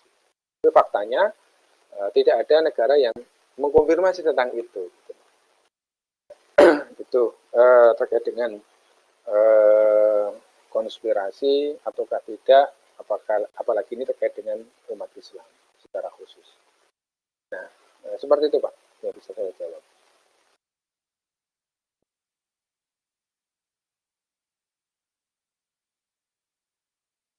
Untuk rekan-rekan yang lain, silakan. Jika ada yang mau bertanya kembali, silakan Pak Eka. Ya, Assalamualaikum warahmatullahi wabarakatuh. Waalaikumsalam warahmatullahi wabarakatuh. Iya, Ustaz. Menarik tadi yang Ustaz jelaskan, tapi yaitu pembuktiannya juga lumayan sulit. Jadi pertanyaan saya mungkin agak menyimpang dari yang jenengan jelaskan tadi. Cuman saya menyikapinya ya lebih baik apa yang bermanfaat kita lakukan ya agar kita biar tidak panik dan ya hati ayem gitu loh. Nah ini kan ada beberapa amalan-amalan ini, ya amalan-amalan yang saya juga baca banyak sekali. Cuman saya tertarik dengan salah satu video yang menyatakan ada salah satu syekh di Palestina yang katanya beliau bermimpi ketemu sama Rasulullah dan Rasulullah berpesan agar kita bisa tahan lah dengan wabah ini. Rasulullah berpesan untuk membaca Al-Fatihah 3 kali, Al-Ikhlas 3 kali, sama lafaz hasbunallah wa ni'mal wakil itu 313 kali. Nah, beliau juga menyatakan bahwasanya ini bukan dalil sehingga tidak berasal dari hadis dan Al-Quran. Tapi beliau mengklaim beliau bermimpi ketemu sama Rasulullah dan Rasulullah berpesan itu. Nah, menurut Ustadz gimana gitu? Makasih Ustadz. Assalamualaikum warahmatullahi wabarakatuh. Waalaikumsalam warahmatullahi wabarakatuh. Baik, Pak Eka. Saya sedikit jawab sebagaimana yang saya pahami ya. Nanti bisa ditambahkan atau diinginkan yang sama. Yang pertama terkait dengan mimpi ketemu dengan kanjeng Nabi. Mimpi ketemu dengan kanjeng Nabi. Ini dalam sepengetahuan dan sepemahaman saya, itu adalah satu kondisi yang memang tidak semua bisa bermimpi seperti itu. Jadi memang pertama bahwa apakah mungkin umat kanjeng Nabi Muhammad SAW itu bisa bermimpi dengan kanjeng Nabi? Mungkin. Dan itu sangat dimungkinkan. Gitu. Cuma pertanyaannya adalah, apakah bisa setiap orang itu dengan mudah bermimpi ketemu dengan kanjeng Nabi? Yang ini menjadi pertanyaan. Hanya kemudian saya pernah mendapat penjelasan dari Gus Baha. Beliau memberikan penjelasan yang menarik. Jadi begini, terkait dengan orang-orang yang bermimpi dengan mengklaim yang bermimpi dengan kanjeng Nabi, mungkin perlu diproses lebih lanjut terkait dengan amal-amal ibadah dan amal-amal keseharian beliau. Apakah memang itu menunjukkan dia itu mahabbah, sudah begitu mahabbah kepada kanjeng Nabi, ataukah hanya sekedar klaim-klaiman saja? Terus Bapak menyampaikan bahwa jangan sampai nanti begini, ada orang yang beriman juga baru, beramal juga tidak sebagaimana amalnya para sahabat, para tabi'in, para ulama-ulama salaf, gitu kan. Tapi kemudian dengan mudah mengklaim bisa bermimpi dengan kanjeng Nabi. Pertanyaannya, apakah betul itu kanjeng Nabi? Ataukah memang itu setan yang menyerupai kanjeng Nabi? Atau bukan menyerupai ya? Setan itu kan, mohon maaf, setan tidak bisa menyerupai kanjeng Nabi. Tapi jadi kayak mengklaim aja gitu loh, saya sudah ketemu dengan kanjeng Nabi, bermimpi kanjeng Nabi. Apakah memang betul seperti itu? Inilah yang kemudian menjadi pertanyaan yang dilontarkan oleh Gus Baha. Perlu dicek lagi, apakah kemudian orangnya itu memang benar-benar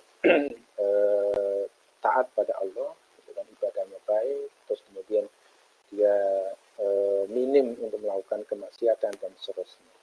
Ini yang pertama, gitu kan, terkait dengan bisa bermimpi bertemu dengan kanjeng Nabi.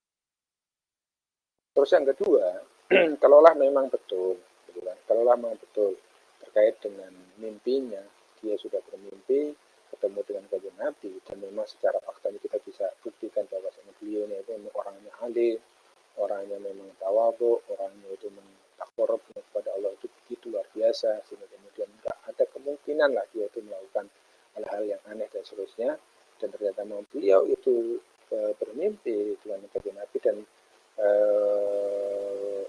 kanjeng Nabi itu memberikan pesan-pesan terkait dengan hal itu, ya kan? Ya tidak apa-apa, itu kemudian kita bisa jadikan sebagai amalan, gitu kan, wirid amalan. Toh kalau kemudian kita lihat dari sisi isinya, gitu kan, isinya tadi kan wiridnya itu kan Al-Fatihah 3 kali, Al-Ikhlas 3 kali, kemudian mengucapkan hasbunallah wa ni'mal wakil, ni'mal maula wa ni'mal nasir 314 kali. Dari si kontennya sendiri ini kan kalimat-kalimat thayyibah, kalimat-kalimat baik kan. Al-Fatihah, Al-Ikhlas, kemudian seperti itu. Nah, dalam sisi kontennya ini kan tidak ada yang menyalahi. Dalam konteks sisi kontennya tidak ada menyalahi.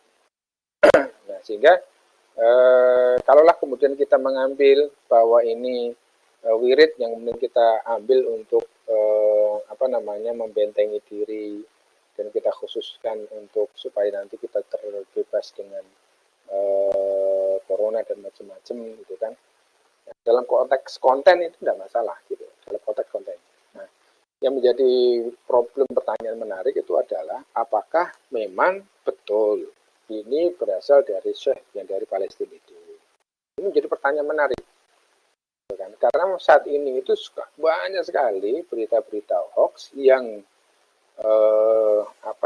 yang sejenis dengan ini. Dulu pernah kita kan mendengar misalnya ada wirid dari penjaga Ka'bah gitu kan, membaca ini. Ini kalau kemudian disebar ke berapa orang, kalau nggak disebar dia akan dilaknat dan seterusnya. Ya kan sering ada gitu tuh. Sejenis seperti itulah gitu kan. Nah, Dan ternyata kan itu kan hoax, itu kan hoax. Nah, maka kemudian khusus terkait dengan ini, ya, perlu kita cek juga apakah memang betul dari Syekh Palestina. Gitu kan. Kalau kita punya jalur untuk bisa mengecek ke arah sana, bagus, gitu kan.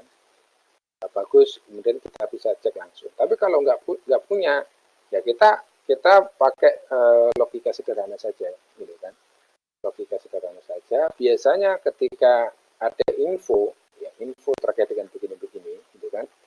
Apalagi sekarang itu sudah dunia sosmed itu sudah begitu luar biasa. Biasanya itu nanti akan, kalau info itu resmi dan benar, gitu kan. Biasanya itu misalnya gini, dari Habib Fulan, gitu kan. Beliau mengasuh majelis apa, atau beliau imam mana dan seterusnya. Nah, itu biasanya ada meme-nya, terus ada fotonya, ada apa namanya ijazahnya ya terkait dengan itu, wirid dan macam-macam, dan itu nanti akan dikasih itu linknya atau apa dan seterusnya. Biasanya begitu. Nah, dan kita sudah lihat lah, ya, misalnya Habib Lutfi yang di Pasuruan, beliau mengatakan apa, nanti official resminya akan mengeluarkan itu. Terus kemudian Habib apa namanya yang lain juga akan mengeluarkan officialnya seperti itu. Itu karena untuk mengkonfirmasi bahwa sebenarnya berita yang atau ijazah ini adalah ijazah benar. Ijazah ini adalah dari sumber yang memang benar. Nah, tapi kalau itu dari WA, bersebaran dari mana-mana, gitu kan, yang kita nggak bisa jelas meng-cross-check originalitas berita ini dan juga originalitas dari sumbernya ini. Nah, bagi saya sih, kalau menurut saya lebih baik udah itu informasi kita terima, tapi sudah cukup. Khawatir ini adalah sesuatu yang hoax gitu. Kalau saya pribadi seperti itu pola penyaringannya. Ya, kemudian tidak terjebak di dalam wirid ini menurut saya ini setelah kita lihat kok kontennya seperti ini ya, dari si apa namanya pertanggungjawabannya nggak jelas dan seterusnya, ya sudah, biasanya saya tidak akan melakukan itu. Tapi dari sisi konten Al-Fatihah, Al-Ikhlas, 9 kalimat hasbunallah dan macam-macam, itu ada kalimat thayyibah. Nah, kalau saya pribadi terkait dengan wirid-wirid secara khusus ya, kan kita sudah diajarin kan wirid apa namanya ketika pagi, ketika sore atau malam, ya udah dipakai aja yang itu gitu. Insya Allah nanti akan, nah, di situ kan ada doa untuk kita tolak balanya kan ada itu di sana, itu jadi satu. Jadi wirid pagi, wirid petang gitu kan. Terus kemudian kita secara khusus berdoa di ketika malam terakhir, gitu kan. Nah, di situ kita perbanyak istighfar. Ya, makanya di dalam banyak hadis juga disebutkan ketika kamu ingin mendapatkan sesuatu, maka perbanyaklah istighfar. Minta sesuatu, perbanyaklah istighfar. Karena bisa jadi selama ini kemaksiatan yang kita lakukan inilah yang kemudian mengundang malapetaka dan bala yang ada itu. Baik, mungkin itu aja.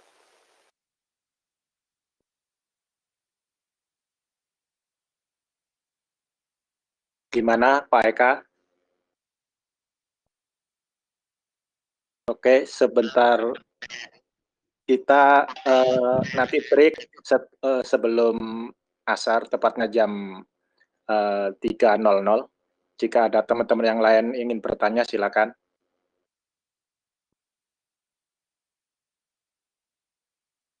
Ya, sebagai informasi, kajian ini selain diikuti oleh rekan-rekan dari Jabodetabek, Cikajimi, Cikarang, Kerawang, Ciawi, dan Mini mana ya? Ada teman-teman dari Kalimantan Tengah, ada teman-teman dari Riau, Tanjung Pinang, dari Jawa Tengah juga, dan ada yang dari Batam hadir juga. Mudah-mudahan selanjutnya banyak teman-teman yang bisa bergabung. Monggo silakan, waktunya masih ada 5 menit lagi. Boleh melalui chat, dan mungkin Kuswik bisa langsung melihat mungkin di chat publiknya kalau ada yang bertanya, karena ada teman-teman yang login menggunakan earphone sehingga suaranya tidak aktif. Ada lagi dari Jogja, Jawa Tengah, Batam, Kepri, Kalimantan, banyak yang ikut kajian ini. Silakan yang mau bertanya lagi, sambil menunggu waktu asar.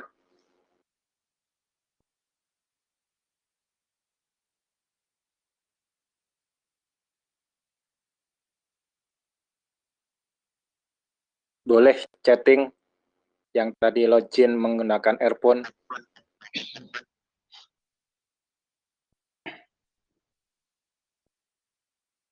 Assalamualaikum. Waalaikumsalam. Silakan Pak Eka.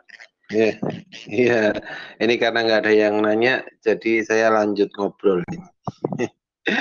Ini Ustaz, alhamdulillah tadi siang saya baca artikel ini, karena teman saya juga ada bisnis kuliner.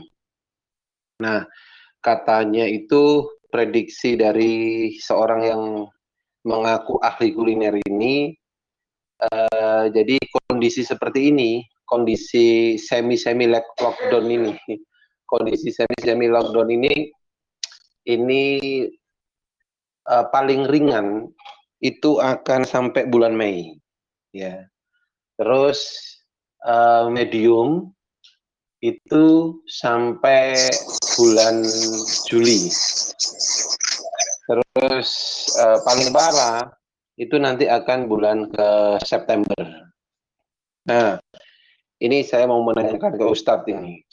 Ini bagaimanapun kan semua pebisnis kan pasti ada imbasnya, tak? Mungkin dikasih tips-tips bagaimana menyiasati kondisi yang saya yakin semuanya sama terpuruk ini. Bahkan sebagian juga sudah berancang-ancang tutup gitu. Jadi mohon tips doa atau ilmu apa gitu yang kita bisa melakukan hal yang terobosan, yang cemerlang dalam kondisi yang seperti ini. Terima kasih Ustaz. Assalamualaikum. Waalaikumsalam warahmatullahi wabarakatuh. Yang pertama adalah inilah pembeda kita pebisnis Muslim dengan yang lain. Dan ini adalah pembeda. Nah, kalau pebisnis Muslim dalam kondisi apapun, gitu kan, kita tetap optimis. Karena apa? Karena kita itu ingat dalam hadis dari Nabi. Nah, inilah luar biasanya kaum muslimin. Dalam kondisi apapun, yaitu bersabar dan bersyukur. Dan itulah kenikmatan bagi umat Nabi Muhammad SAW. Kan gitu. Nah, jadi ini bedanya kita, pebisnis Muslim dengan yang lain. Bedanya pebisnis Muslim yang punya keimanan dengan yang tidak. Gitu kan. Ini di sisi ini. Nah, jadi kita ini sabar dan bersyukur dalam kondisi apapun. Nah, ketika kita ini sudah punya satu prinsip ini, sabar dan syukur, insya Allah itu akan membuat hati tenang, tidak panik, dan bisa berpikir out of the box-nya itu. Gitu. Jadi pertama itu, kita yakin bahwasanya kita ini punya Allah, gitu. Jadi menyikapi segala sesuatunya kita itu sabar dan syukur. Nah, sabarnya bagaimana? Oh, berarti kondisi saat ini, ya sudah, ini berarti ini qada Allah. Ini adalah ketentuan Allah, yang Allah sekarang ini lagi memberikan ujian kepada bukan hanya saya, tapi kepada semuanya. Oh, ternyata wabah ini adalah begitu dahsyat, luar biasa. Nah, ini adalah tadi, ya, ini adalah satu kondisi sehingga kemudian kita bisa terima dengan sabar gitu. Nah, terus bagaimana? Ya bersyukur, ternyata oh dengan begini ternyata saya masih bisa makan, masih bisa hidup enak dengan keluarga. Di tengah ya kita bisa melihat bagaimana saudara-saudara kita yang ada di luar, yang ada di jalanan, gitu kan, mereka masih mencari uang harian dan seterusnya. Kan itu jadi pintu tersendiri untuk bisa menata pikiran dan perasaan. Jadi sabar dan syukur. Nah, Nah, yang kedua, nah ini, ya, yang kedua, kita ini punya Allah, gitu kan, terkait dengan konsep rezeki. Ya, rezeki. Sahabat sekalian dirahmati Allah. Kadang-kadang kita itu ini ya, lupa bahwa yang namanya rezeki, ya rezeki itu kan di dalam Islam kan. Mas, ini aku dulu mas suaranya mas. Di, Udah tak apolkan nih. iya. Di apa namanya, rezeki itu kan dibagi dua. Rezeki yang pertama itu adalah biyadi, yang di tangan kita. Di tangan kita maksudnya yang kita sudah nikmati. Dan yang kemudian adalah biyadillah, rezeki yang di tangan Allah. Jujur sahabat sekalian dirahmati Allah, kadang-kadang kita itu masih mempersepsikan bahwasanya rezeki itu yang ada di kita, yang ada di uang cash kita, yang di ATM kita, yang ada di piutang kita, dan seterusnya. Kita mempersepsikan rezeki itu di situ, kan? Mempersepsikan rezeki itu di situ. Nah, kalau persepsi rezeki kita di situ, ya udah, pasti kita akan stres sendiri ketika misalnya rekening kita tinggal sedikit, sudah di bawah limit yang kita bataskan. Itu kan, kalau kita nggak dapat sekian per bulan, stres. Nah, itu karena apa? Kita memahami bahwa kita ini rezeki itu di situ. Padahal sebenarnya rezeki yang sebenarnya adalah biyadillah, ada di tangan Allah. Dan Allah lah yang memberi, yang ya kan Allah itu Ar-Razzaq yang memberikan rezeki kepada kita. Nah, ketika kita punya keyakinan seperti itu, kita ini masih punya rezeki yang luar biasa banyak, yang itu ada di tangan Allah, yang itu belum diberikan kepada kita, gitu kan? Pasti kita yakin, oh bismillah, walaupun kita nggak punya makanan sekarang, insya Allah kita punya rezeki. Yang itu belum dikucurkan oleh Allah. Nah, oleh karena itulah, ya, dengan konsepsi seperti ini berarti kan tinggal kita nih. Tinggal kita. Pertama, kita mengusahakan sekuat tenaga, ya, supaya rezeki yang di tangan Allah itu turun. Dan yang kedua adalah kita ketuk, ya, ketuk pintunya Allah, gitu. Kita ketuk pintunya Allah, kita terus ketuk pintunya Allah supaya apa? Allah itu memberikan rezekinya kepada kita. Min haitsu la yahtasib, dari jalan yang tidak kita sangka-sangka, gitu. Inilah yang membedakan kita sebagai pebisnis muslim dan kita sebagai pebisnis muslim yang terikat pada syariat, gitu. Jadi selain sabar dan syukur, ya, tadi konsep rezeki itu, kita punya rezeki yang di tangan Allah, dan kemudian kita ini berusaha sekuat tenaga menjalani proses yang ada. Setelah kita cukup sekuat tenaga menjalani proses yang ada, semuanya kita serahkan pada Allah dan kita ketuk pintunya Allah, supaya Allah itu memberikan jalan yang tidak disangka-sangka terhadap turunnya rezeki kita. Coba bayangkan, ada satu peristiwa yang menarik, yang ini menjadi sebuah konsepsi tentang rezeki. Peristiwa berlari-larinya, ya, peristiwa sa'i, berlarinya Bunda Siti Hajar dari Safa ke Marwah. Di Safa ke Marwah. Padahal pada waktu itu Bunda Siti Hajar itu tahu bahwasanya di antara Safa dan Marwah itu tidak ada air. Tidak ada air. Gitu. Dan pertanyaannya, kenapa kok kemudian Bunda Siti Hajar masih tetap menjalankan apa ya, istilahnya wasilah untuk berusaha, walaupun secara logika itu tidak mungkin, gitu. Ya itulah, inilah yang harus kita tanamkan dalam diri kita, bahwa kita akan berusaha sekuat tenaga menjalani proses yang ada, ya, istilahnya ikhtiar yang ada, kita jalani. Itu mungkin nggak mungkin kita jalani sekuat tenaga. Ya makanya Bunda Hajar itu kan lari antara Safa Marwah terus, gitu kan, sehingga kemudian terjadilah peristiwa sa'i itu. Sampai kemudian Bunda Siti Hajar itu terduduk, gitu kan, dan apa terjadi, coba bayangkan.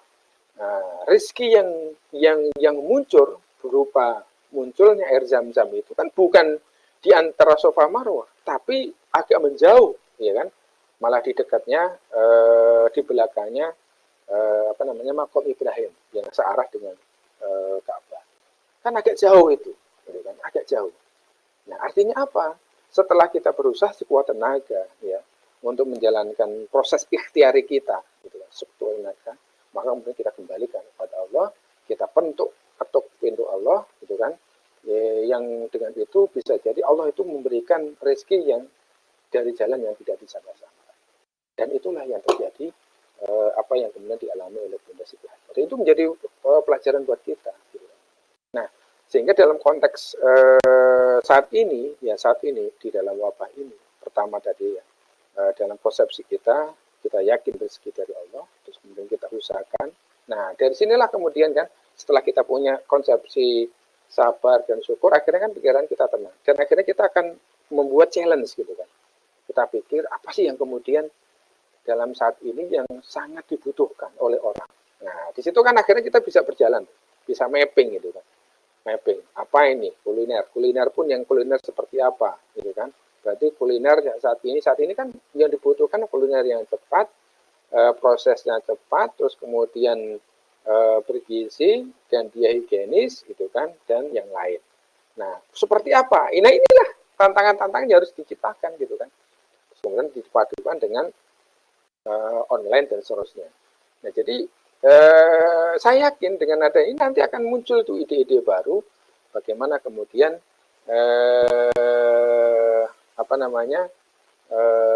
sehingga proses yang dulu bisnis sebelum pandemi corona ini bisa jadi nanti akan berubah dengan adanya corona ini, karena muncul tadi suatu kondisi-kondisi yang saat ini lagi kita hadapi. Nah, seperti apa ininya, ya saya yakin nanti akan berbeda-beda pada setiap sektor. Sektor kuliner saya yakin akan mengalami proses perubahan, gitu kan. Bukan dari si masaknya, tapi mungkin dari packagingnya, proses delivery-nya, gitu kan, proses ininya dan macam-macam. Terus kemudian dari sisi bisnis-bisnis yang lain itu mungkin era 4G, era 4.0 kan, sekarang mungkin 5.0, dan itu akan berjalan begitu luar biasa dasarnya. Nah, mungkin itu yang bisa saya sampaikan dari sisi pertama konsepsi. Dan yang kedua, kalau terkait dengan tips creating bisnis seperti apa, saya yakin nanti masing-masing bisa meng-create-nya sesuai dengan bidangnya masing-masing. Oke. Cukup? Terima kasih Ustadz. 7 menit menuju asar waktu Jabodetabek, karena yang mengikuti kajian ternyata dari Sabang sampai Merauke, tadi absen satu persatu. Jadi mengundurkan dirinya pun satu persatu karena beda waktu asarnya. Nah, mungkin untuk kajian kita tutup sampai di sini, dan mohon Ustadz Kuswik ditutup dengan doa, dan kita sambung lagi nanti kita informasikan kajian-kajian selanjutnya. Monggo Gus. Baik, sebelum saya tutup, saya ingin berpesan buat saya pribadi dan juga buat sahabat-sahabat sekalian. Mari dalam kondisi saat ini kita semakin tingkatkan keimanan dan ketakwaan kita, supaya ini semuanya menjadi pelajaran terbaik buat kita untuk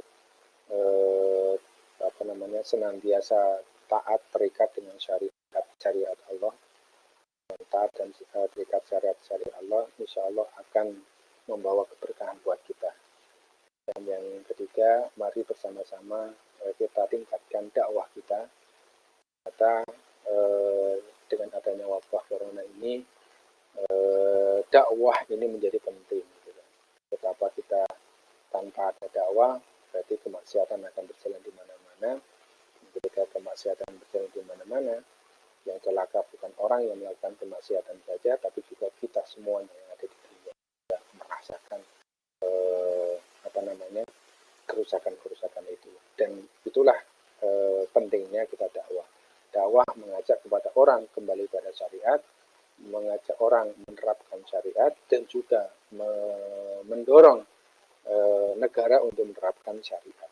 Karena menerapkan syariat inilah negara insya Allah akan bisa menopang kondisi apapun dan seburuk apapun ketika nanti akan ada wabah, dan kalaupun nanti ketika pelaksanaan kebijakan lockdown itu sendiri.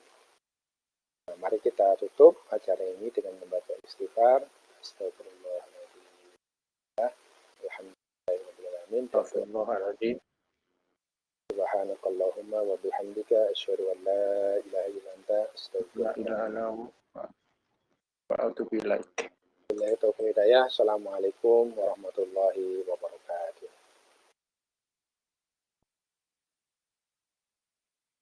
Waalaikumsalam warahmatullahi wabarakatuh.